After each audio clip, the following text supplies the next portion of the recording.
Bien, je vous propose de faire un petit peu de silence pour que nous démarrions cette dernière table ronde de la journée qui est consacrée aux initiatives qui sont prises aussi bien par la société, alors que ce soit les entreprises, que ce soit les villes ou que ce soit les associations, pour améliorer les conditions de vie des personnes qui vivent avec la maladie d'Alzheimer, mais aussi celle des proches aidants.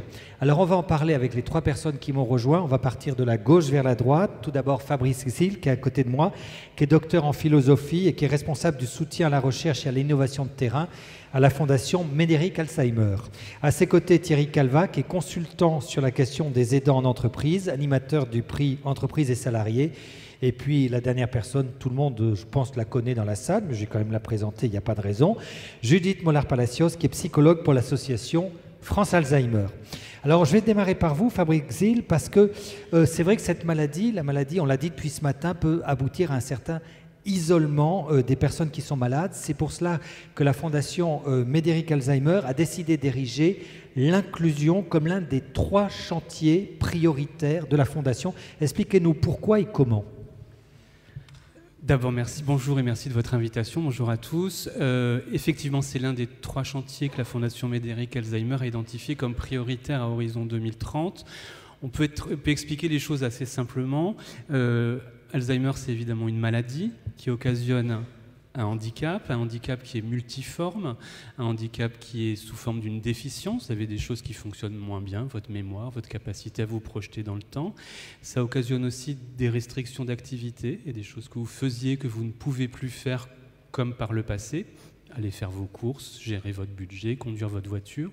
Et ça occasionne ce qu'on appelle des restrictions de participation sociale, c'est-à-dire que ça peut vous isoler socialement, ça peut faire que vous faites moins partie de votre communauté naturelle, et c'est contre ça que cette idée de société inclusive, qui sonne un peu abstraite et un peu théorique, mais ça renvoie à des choses très concrètes, c'est à ça que ça essaye de répondre.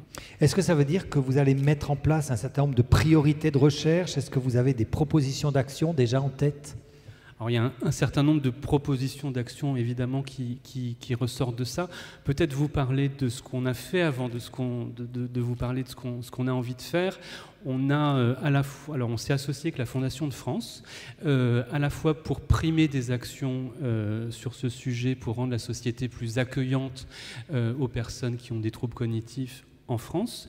Donc on a récompensé une 20aine d'initiatives en France, souvent du secteur gérontologique, des accueils de jour, des EHPAD évidemment.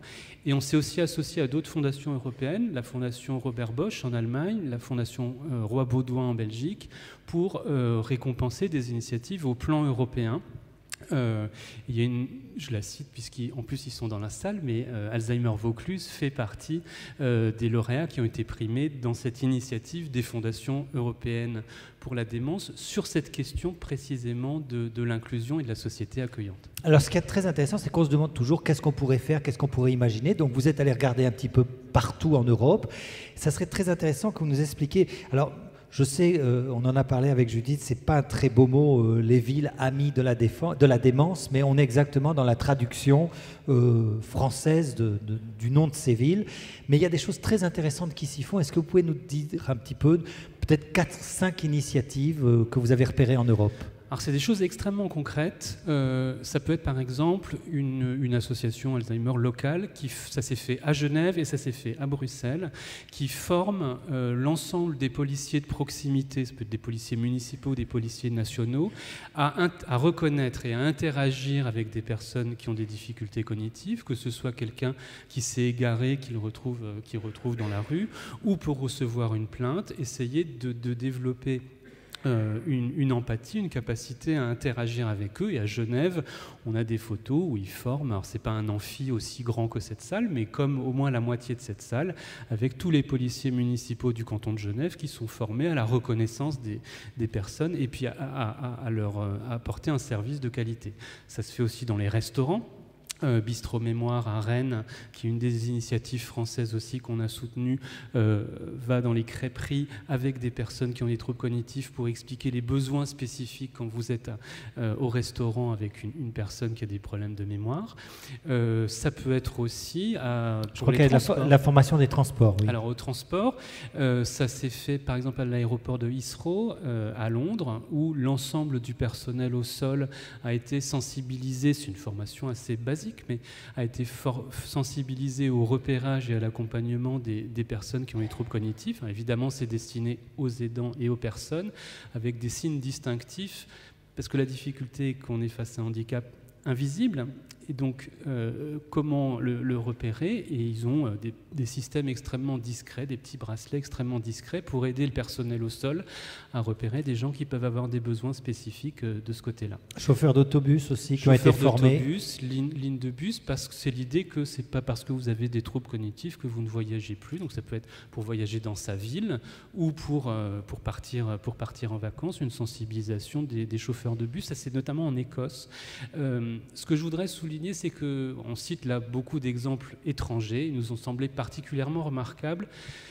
La particularité de la Grande-Bretagne de ce point de vue-là, c'est que l'initiative est venue d'en haut. C'est David Cameron, dans le plan Alzheimer Grande-Bretagne, qui a lancé cette idée d'une société inclusive. Donc il y a eu des moyens, il y a eu une impulsion politique qui est venue d'en haut. En France, je pense qu'on ne les repère pas, mais qu'il y en a beaucoup dont on n'a pas nécessairement connaissance, c'est des initiatives qui sèment davantage du terrain. Donc on en a primé, on en a récompensé un certain nombre. Mais relativement peu, ça voudrait dire qu'on est en retard ou À mon avis, non. À mon avis, elles ont un déficit de visibilité. Je ne crois pas qu'il y ait un retard de la France sur cette question. Peut-être que les anglo-saxons ont plus une culture de l'accessibilité universelle, mais je pense que on est tout à fait capable à se défendre, ce qui a été fait par Alzheimer Vaucluse, encore une fois, ou par Bistro Mémoire à Rennes, ou par d'autres qu'on a primés. Comme il n'y a pas eu cette impulsion politique d'en haut, des choses se développent sur le terrain, il faut les rendre visibles, il faut les voir. Je suis sûr que vous avez des exemples en tête de choses ou que vous avez vues ou dont vous avez entendu parler près de chez vous. Alors, après avoir étudié les initiatives à l'étranger dont on vient de parler, vous allez lancer des expérimentations l'an prochain en France. Est-ce que vous pouvez nous dire un petit peu sur quelle thématique, quelles sont les pistes qui vont être lancées ? Alors, on a envoyé en 2018 des consultants, en particulier des sociologues, aller repérer et analyser un peu ces initiatives les plus remarquables, les plus inspirantes pour nous. Et on s'est associé encore une fois avec la Fondation de France pour lancer des choses sur les transports, sur les commerçants, sur les services de sécurité, police ou gendarmerie. On va procéder, nous, de manière très opportuniste, c'est-à-dire on sait qu'il faudrait aller sur ces différents secteurs et on va voir là où ça répond. Je pense qu'il faut d'abord faire des choses en local avec des policiers qu'on connaît, avec des commerçants qu'on connaît, et pour après, éventuellement, faire un passage à l'échelle. Une des idées, moi, qui me tient particulièrement à cœur, c'est le culte. Je pense que c'est pas parce qu'on vieillit, qu'on a des troubles cognitifs, qu'on n'a plus de pratique religieuse. Mes deux grands-mères avaient une pratique religieuse importante qui structurait leur existence spirituelle mais sociale aussi. On a quelques exemples, notamment en Allemagne, de pasteurs qui ont réfléchi sur les offices, comment adapter leur contenu, comment adapter leur longueur, pour qu'il y ait un office qui soit adapté et accessible aux personnes. Moi, c'est une des choses sur lesquelles j'aimerais pousser aussi, parce que c'est à la fois socialement, parce qu'à l'église, on retrouve ses amis, et spirituellement, parce que c'est des moments de l'existence où on se pose énormément de questions, et cette pratique religieuse, spirituelle, elle nécessite d'être accompagnée. Mais pour ça, il faut des adaptations. Alors, on a regardé dans la société, on reviendra vers vous, Fabrice, tout à l'heure. On va regarder maintenant au niveau des entreprises pour voir ce qu'elles proposent à leurs salariés, qu'ils soient malades ou qu'ils soient aidants. D'abord, un premier constat, toutes les entreprises ne sont pas concernées par cette aide, je dirais, aux aidants ou aux malades. On va le dire clairement, c'est principalement les grosses entreprises. Oui, alors bonjour, merci de cette invitation. Oui, c'est principalement les grosses entreprises aujourd'hui, tout simplement parce qu'il y a un effet de levier de cliquet qui fait que, comme dans beaucoup de domaines, c'est plutôt les gros qui font un peu office de pionnier, et puis ensuite, par effet de ruissellement, on n'y voyait pas le moindre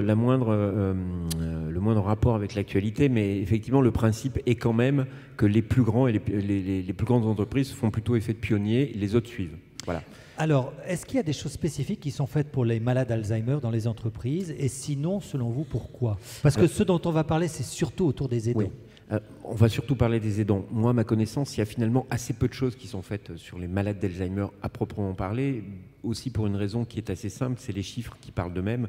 Je me demandais en aparté, je crois qu'il y a 1 million de patients Alzheimer, et les moins de 65 ans doivent être de 35 à 40 000 personnes. C'est-à-dire, comparé aux 26 millions d'actifs, c'est une goutte d'eau dans un ensemble qui est beaucoup plus conséquent. Vous voyez, il faut juste imaginer que les aidants familiaux, dont on dit précisément qu'ils ne sont pas forcément pris en charge par toutes les entreprises, ils représentent environ 5 millions d'actifs. Donc, ce qui vous amène à peu près un actif sur 6-7 qui aujourd'hui est un aidant familial dans les entreprises. Et les prévisions les plus, je ne sais pas s'il faut les qualifier d'optimistes ou de pessimistes, mais en tout cas, celle du ministère aujourd'hui, c'est qu'un d'ici 2030, on sera un actif sur 4. Alors, quels sont les types de solutions, alors on va dire principales, qui sont développées par les grandes entreprises en ce qui concerne justement la politique d'aide aux aidants? Alors, la politique d'aide aux aidants, elle est généralement marquée par quelques grandes initiatives un peu structurantes qui sont ce que moi j'appellerais un peu le côté spectaculaire des choses. C'est-à-dire qu'on met à disposition des salariés, des collaborateurs, des éléments qui vont leur permettre notamment de pouvoir passer un coup de fil pour être orienté. Donc, c'est tout ce qui est plateforme téléphonique. Aujourd'hui, la plateforme téléphonique, c'est l'alpha et l'oméga de la réponse que les entreprises amènent, sans forcément d'ailleurs un succès fracassant à chaque fois, pour des raisons qui tiennent pas d'ailleurs à la qualité du service rendu, mais qui tiennent au fait que les gens n'appellent pas forcément spontanément ce genre de plateforme. Vous avez une deuxième famille qui est toutes les familles un peu réglementaires et légales, je pense notamment aux dons de RTT, où là aussi, de plus en plus d'entreprises se mobilisent. Hier, on était à une remise de prix qui était le prix entreprise et salariés aidants, à laquelle participait d'ailleurs France Alzheimer, dont France Alzheimer est même partenaire. Et à cette occasion, on voit bien que le don de RTT est quelque chose qui est en train de rentrer dans le commun des entreprises.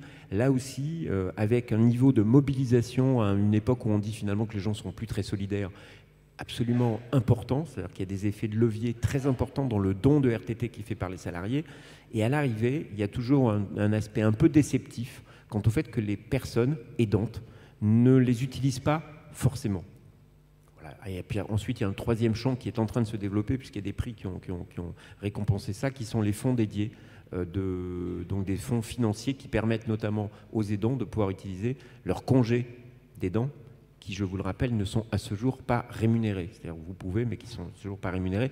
Mais là, pour l'instant, il n'y a pas de recul par rapport au fait que les gens les aient pris ou pas. On sait que c'est en train de se mettre en place. Les entreprises mettent aussi d'autres structures. Je pense par exemple à des guides ou à des plateformes voilà. Internet. Après, il y a guides, plateformes Internet, donc qui sont des outils assez classiques d'information et qui viennent souvent, à mon avis, se substituer au travail qui est fait par les associations. C'est-à-dire, derrière, il y a l'entreprise. Et moi, ce que je trouve tout à fait intéressant dans l'approche que vous développez, c'est qu'on ne va pas faire, notamment je pense sur l'angle spirituel, on adapte finalement l'homélie ou ou l'office. On va adapter l'office à une population qui fait partie d'un ensemble. Donc finalement, d'une certaine façon, certains en profitent aussi, et d'autres en profitent aussi. Finalement, la brièveté étant sœur du talent, c'est parfois assez utile. Et on adapte donc la structure. Dans les entreprises, toutes les initiatives dont on parle sont généralement des initiatives qu'on met en plus. L'assistante sociale, quelquefois, les aidants n'osent pas se retourner vers elle. Ça peut être utile, elle ou alors, l'assistante sociale, alors l'assistante sociale ne procède pas de cette même logique. Ce qui fonctionne bien, et hier on a notamment, il y a un prix qui a été décerné à La Poste, qui était le deuxième prix, il a été décerné à La Poste, et La Poste a mis en place un dispositif qui est un dispositif de proximité. C'est-à-dire, plutôt que de se poser la question de savoir comment est-ce que je vais rajouter des choses en plus dans mon organisation, ils partent de l'organisation existante, et La Poste est organisée en réseau sur le terrain, enfin ça va du postier, les directions régionales, les directions départementales, et ils adaptent cette organisation pour que les aidants puissent avoir une parole qui se libère avec leurs managers de proximité, avec leurs assistantes sociales.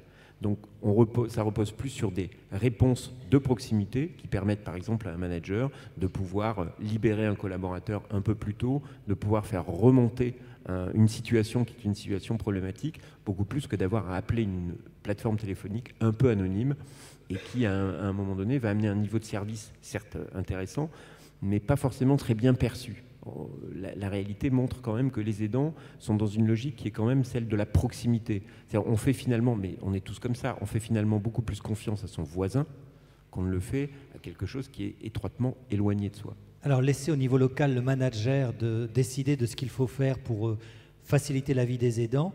Vous le disiez, ça se fait à la Poste, mais c'est quand même dans des grandes entreprises. Je crois que c'est la SNCF, oui, Casino, c'est vraiment des très grosses entreprises. Casino, par exemple, on a créé un réseau qui est un réseau dit de bienveilleurs, mais qui va au-delà simplement des aidants et au-delà du réseau. Je trouve que le nom est plutôt bien trouvé, c'est-à-dire que c'est des gens qui, dans l'organisation, sont repérés comme des gens qui ont une oreille plutôt attentive à des situations qui sont des situations de fragilité potentielle. Tout à l'heure, on évoquait, j'entends à la précédente table ronde, l'épuisement des aidants. Puis vous avez d'autres cas d'épuisement, de situations de personnes malades. Donc vous avez un réseau qui est spécifiquement dédié. Mais aujourd'hui, c'est quand même le fait de grandes entreprises, ne serait-ce que pour une raison évidente, c'est une raison de volumétrie et de masse. C'est-à-dire que c'est difficile de monter un réseau quand vous n'avez que 3, 4, 5, 10 personnes qui travaillent. Alors justement, on vient de le constater, peu de choses au niveau des PME, des TPE. Qu'est-ce qu'on peut imaginer comme solution pour les salariés qui sont dans des petites structures, voire même qui sont travailleurs indépendants et qui se retrouvent aidants familiaux? Alors, précisément, c'était toute la discussion qui avait lieu hier soir à l'occasion du prix, auquel Joël Jaouen, d'ailleurs, moi je vais y ajouter sous son œil attentif, les aidants qui ne sont pas seulement salariés, mais les aidants libéraux, qui travaillent aussi en indépendant, commerçants et autres. C'est-à-dire, finalement, un problème extrêmement paradoxal qui se pose, c'est que vous avez, dans les grandes entreprises, c'est relativement simple. Quand vous avez 100 000 salariés, vous savez que vous avez un public captif. Il suffit finalement d'appuyer sur un bouton pour les toucher, les 100 000. Quand vous êtes dans des situations extrêmement éclatées de PME, d'indépendants, vous avez un réseau extrêmement morcelé de gens, donc avec des besoins très divers. Et une vraie difficulté, c'est que si vous voulez apporter une réponse personnalisée, ça coûte très cher. Vous n'avez pas le moyen de faire une offre de masse. Donc pour résoudre cette équation-là, il y a des outils qui existent, mais il y a des outils, je pense notamment, hier on évoquait le chèque domicile, par exemple, qui est un des moyens de pouvoir faire intervenir des gens à domicile et qui vous permet de déduire des impôts. Donc il y a une mise de départ, mais vous avez un effet de bascule. Mais aujourd'hui, les réflexions qui s'engagent sont plutôt des réflexions qui s'engagent au niveau des branches, c'est-à-dire de branches professionnelles qui vont elles-mêmes développer des services qu'elles pourront redescendre à l'ensemble des personnes évoluant dans leur branche professionnelle. Ça peut être la branche de l'industrie, ça peut être la branche pharmaceutique et autres. Je vais me tourner maintenant vers l'association, Judith Mollard-Palacios. Est-ce que vous diriez que depuis l'origine, l'association était, je dirais, un peu poil à gratter, terrain d'innovation sociale, finalement face au manque de structure, face au manque de propositions de la société? Oui, sans aucun doute. France Alzheimer a cette année 35 ans d'existence. À l'époque, très peu de dispositifs existaient et tout naturellement, des familles se sont mobilisées à ce moment-là avec des professionnels de terrain pour inventer des réponses à ce que vivaient au quotidien les personnes malades, mais aussi leurs proches qui se retrouvaient dans des situations inédites qu'elles ne savaient pas forcément gérer. Et alors, peut-être au tout début, on s'est d'abord orienté vers le Québec, c'est souvent le cas, pour aller chercher des idées. Donc on a commencé à mettre en place un programme de prévention de l'épuisement des aidants familiaux. C'est comme ça que les choses ont démarré.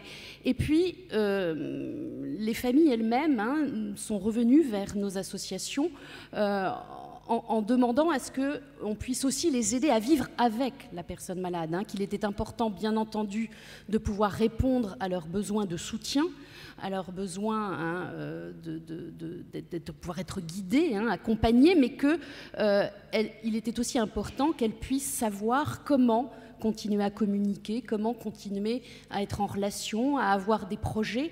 Et tout ça pour dire que les actions se sont développées progressivement, mais à partir des besoins des familles, à partir des besoins des personnes malades. On peut parler d'une véritable co-construction avec les familles? Oui, tout à fait. Une co-construction qui place aussi les principaux intéressés, la personne malade ou la famille, dans une position active. Le risque, c'est de finalement, et notamment avec les aidants, à un moment donné, il y a ce concept de fardeau qui a émergé dans les années 80, des recherches en sciences psychosociales, mais qui a eu un peu tendance, qui avait le mérite de faire émerger la situation des aidants et en effet la situation extrêmement contraignante et impliquante qu'ils vivaient, mais a pu aussi peut-être les immobiliser dans une position de victime cachée de ce qui se passait voilà, dans le cadre de la maladie. Donc je crois que là, il y a eu une véritable évolution pour que les choses puissent se co-construire, que ce soit avec les familles, que ce soit avec les personnes malades, et surtout de donner les outils aux uns aux autres pour faire face à la situation. Alors justement, on a pas mal parlé des aidants, je voudrais qu'on parle un petit peu maintenant des personnes malades. Quel est le travail que vous faites avec les personnes qui sont malades? Et je fais en particulier référence à l'ETP qui est vraiment maintenant très répandu chez France Alzheimer. Alors qui est en train de se déployer, qui est encore en cours d'expérimentation, mais qui s'avère vraiment répondre à un réel besoin. Alors l'éducation thérapeutique. Voilà, c'est 2 types d'éducation thérapeutique du patient, un programme qui s'appelle Vivre avec la maladie, et le critère d'inclusion, c'est surtout de pouvoir proposer à des personnes, quel que soit leur âge, quel que soit finalement le niveau de la maladie, mais en tout cas des personnes qui connaissent leur diagnostic et qui éprouvent le besoin, l'envie d'en parler et surtout d'échanger avec d'autres. Je crois que le point fort de ce dispositif qui est en train de se mettre en place dans notre réseau, c'est ce qu'on appelle la pair-aidance. C'est un mot un peu pompeux, mais de pouvoir mettre en commun les savoirs expérientiels des personnes qui vivent à l'intérieur les choses et de ne pas leur dicter des conduites ou de ne pas... Mais ce sont vraiment elles qui inventent les réponses qu'elles peuvent avoir vis-à-vis de ce que leur impose la maladie. Et ça passe au travers de groupes d'entraide. Voilà, donc c'est des entretiens individuels pour définir les besoins de chacun, et ensuite une série d'ateliers à un rythme hebdomadaire où on va interroger notre gestion du stress, par exemple, notre relation avec notre entourage. Et on voit même des personnes malades s'interroger sur comment elles peuvent aujourd'hui aider leurs proches. Et on voit bien que cette position aidant-aider est en train de bouger. Pourquoi une personne malade ne pourrait pas devenir l'aidant de son propre aidant? Pourquoi pas, dans certaines situations? En tout cas, de redonner du pouvoir d'agir aux personnes qui vivent la maladie. C'est ça la philosophie aujourd'hui? Redonner ce pouvoir d'agir? Oui, je crois que ça, c'est vraiment quelque chose de très important. Peut-être trop longtemps, on a considéré que les personnes atteintes de pathologies neurocognitives rapidement étaient en dehors du monde, n'avaient pas de ressenti particulier par rapport à ce qui se passait en elles. Et Dieu merci, on a évolué depuis plusieurs années et on voit combien les personnes malades ont besoin de pouvoir parler de ce qu'elles vivent, de pouvoir en témoigner, de pouvoir aider d'autres, de pouvoir transmettre leur savoir expérientiel à d'autres et d'avoir une position active et utile, de se sentir encore avoir une utilité aussi vis-à-vis de leur système familial, mais plus largement vis-à-vis du système social. Alors on vient de parler des patients et de l'autre côté, si j'ose dire, qu'est-ce que vous avez initié en tant qu'association en direction des aidants cette fois, des accompagnants? Aujourd'hui, après 35 ans d'initiative et d'expérience, on peut dire qu'on a une action un peu phare qui est porte d'entrée, souvent pour les familles, qui est la formation des aidants familiaux, financée à 80% par les pouvoirs publics, et qui, aujourd'hui, nous formons plus de 5000 aidants familiaux, et qui est une, porte d'entrée où, là encore, on donne des outils aux aidants pour comprendre et du coup adapter leurs attitudes, leurs comportements à la situation qu'elles vivent et à la relation qui, indubitablement, se modifie quand la maladie s'installe. Donc ça, c'est la porte d'entrée. Et puis ensuite, il y a toute une panoplie, enfin tout un bouquet d'actions au regard de la singularité des besoins de chacun, au regard du système familial. Donc on peut proposer des groupes de parole, donc en collectif, mais aussi des entretiens individuels, mais aussi des ateliers de relaxation, mais aussi des actions partagées avec son proche malade, les séjours vacances, les actions de convivialité. En tout cas, je crois que l'intérêt, c'est d'avoir un panel d'actions pour que chacun puisse trouver ce qui répond à son besoin, là où il en est de l'accompagnement de son proche, là où il en est de ses ressentis et de sa capacité à faire face à la situation. Alors Fabrice Xil, peut-être, et je vous demanderai de réagir après, Judith, certaines personnes qui sont malades, qui souffrent de la maladie d'Alzheimer, peuvent quelquefois être rebutés par certaines solutions qu'on leur propose, bon, par exemple des villages Alzheimer et tout, parce qu'ils ont un petit peu l'impression qu'on les met dans un ghetto et qu'on va les stigmatiser. De ce côté-là, on n'est pas du tout avec la même approche que l'approche anglo-saxonne. Est-ce que ça, ce sont des choses que vous avez vues, qui remontent, et qu'est-ce que vous pouvez apporter comme réponse ? Ce qu'on a vu remonter, c'est que, au plan mondial, il y a des représentants des personnes malades qui agitent un signal de vigilance en disant attention, votre société dementia friendly, accueillante aux personnes ayant des troubles cognitifs, elle ne doit pas avoir pour effet de recréer de la stigmatisation, de recréer de la ségrégation. Ne nous faites pas une ligne au supermarché pour les personnes qui ont des troubles cognitifs. Prenez en compte toutes les vulnérabilités, dont la nôtre. Faites une réponse globale où on a notre part. Donc il y a cette vigilance dans cette idée d'une société accueillante aux troubles cognitifs, ou sensibilisée, d'avoir une réponse globale qui ne recrée pas de la stigmatisation. Le livre plaidoyer qu'on a fait paraître en septembre, il s'intitule Alzheimer ensemble, et parmi les initiatives que j'aurais dû citer tout à l'heure, il y a aussi France Alzheimer a fait une magnifique campagne, je trouve, de communication sur la maladie pour changer le regard, et vraiment je la trouve absolument remarquable. On mène aussi, nous, une action en se disant il y a un travail à faire auprès des jeunes générations également. Donc, j'ai parlé de la police, des commerces, etc. Mais au plan des centres sociaux, des médiathèques, de l'école, il y a probablement un travail aussi chez les enfants pour essayer qu'eux ne développent pas les stéréotypes contre lesquels la campagne qui a été développée par l'association lutte, et essayer encore en amont de voir si on peut changer les choses.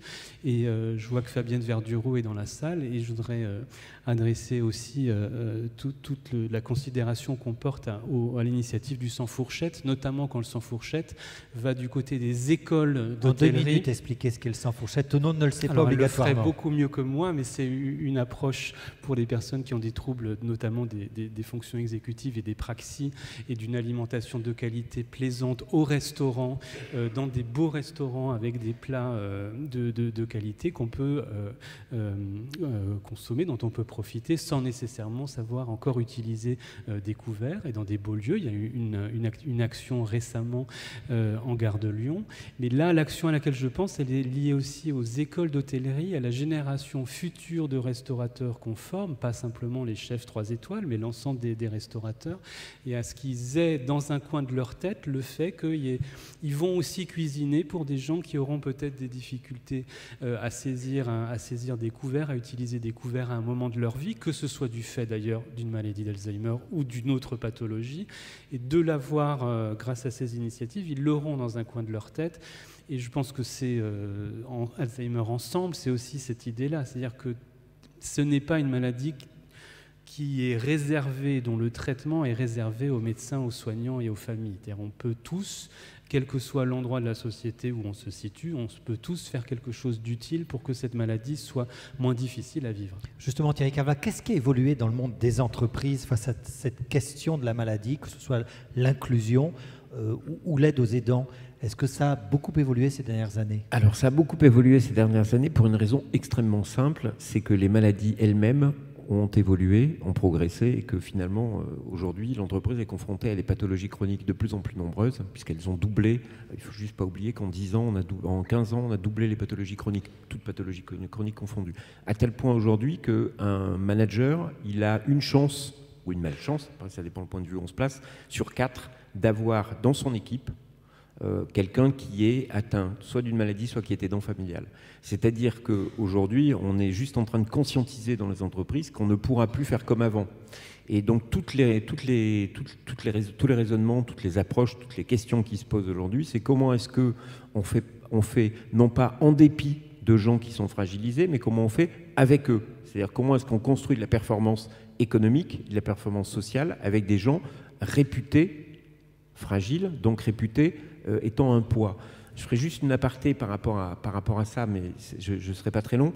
C'est que tant qu'on continuera, et les pouvoirs publics en tête, à considérer que les aidants sont des gens absents, sont des gens qui pèsent sur la productivité et derrière sont finalement un poids et une charge, plus on continuera à dire ça dans les entreprises, et moins on poussera à la décision. Alors qu'on sait par exemple que l'absentéisme des aidants, c'est un mythe. vous regardez n'importe quelle étude, les aidants ne sont pas plus absents que le reste de la population. Et ils sont plutôt plus impliqués dans leur travail. Ils sont en général plus impliqués dans leur travail. Vous avez des études qui ont été faites en Allemagne il y a quelques années, mais qui sont intéressantes, qui montrent que vous avez 2 types de catégories de population qui sont les plus productifs. C'est les mères de famille et c'est les aidants. Je n'ai pas dit les pères de famille, hein, j'ai dit les mères de famille. Non mais vous inquiétez pas, depuis le début de l'après-midi, hein, les hommes, on s'en prend. Les hommes prennent, voilà. Peut-être, Judith, juste un mot avant que je prenne des questions dans la salle, qui est tout à fait intéressant, ce que racontait Fabrice Zil sur le risque que les gens se sentent mis un petit peu à part. Oui, ça ne sert à rien de créer une file particulière dans un supermarché, mais en revanche, prendre en compte la spécificité de la maladie peut beaucoup aider au moment où on fait ses courses. Ce n'est pas pour autant qu'on fait une file particulière pour les personnes malades. C'est une question très compliquée, hein. C'est vrai que là, dans le dernier programme ETP que je viens d'animer, on s'est beaucoup posé la question de savoir, parce que c'est une maladie qui ne se voit pas, qui a un caractère d'invisibilité. Pour les personnes en début de maladie, elles continuent, on les encourage à continuer à faire les activités qu'elles avaient l'habitude de faire. Ça peut être de l'aquabike, hein, comme Gérald, ou donner son sang, comme Philippe. Sauf que Philippe, on vient de lui dire, il vient d'être diagnostiqué il y a 3 mois. Quand on lui a demandé, hein, quand il a donné son sang, s'il avait une pathologie, il l'a dit, et on lui a dit qu'il ne pouvait plus donner son sang, hein, au bout de 35 ans. Voilà, ça par exemple, hein, pourquoi on ne peut plus donner son sang quand on a une maladie d'Alzheimer, et Gérald qui fait de l'aquabike et qui a des remarques là de plus en plus fréquentes d'autres personnes qui sont dans ce groupe, voilà, et qui vit évidemment ça avec beaucoup de douleur, hein, et qui se demande s'il va pouvoir poursuivre cette activité. Et toute la question c'était est-ce que je dois dire, comment je dois dire, qu'est-ce que je dois signifier et comment le signifier. Ça, c'est tout un débat qu'on n'a pas encore. Enfin, est-ce qu'on doit avoir un signe distinctif? Est-ce qu'il faut pouvoir... là, Gérald pensait mettre un t-shirt avec maladie d'Alzheimer dans le dos. Je ne suis pas sûre que ce soit la meilleure façon d'en informer la société. Mais c'est une vraie question et je ne suis pas sûre qu'on ait encore trouvé les réponses. Mais il y a certainement beaucoup à faire de ce côté-là. Allez, on va prendre des questions dans la salle. Alors attention, quand je dis questions, comme le disait Fabrice Zil, il peut y avoir des initiatives locales intéressantes qui sont faites en vue de l'inclusion des personnes qui sont atteintes par la maladie ou pour aider les accompagnants, les aidants. Alors ne vous privez pas de faire remonter les informations, on est preneurs.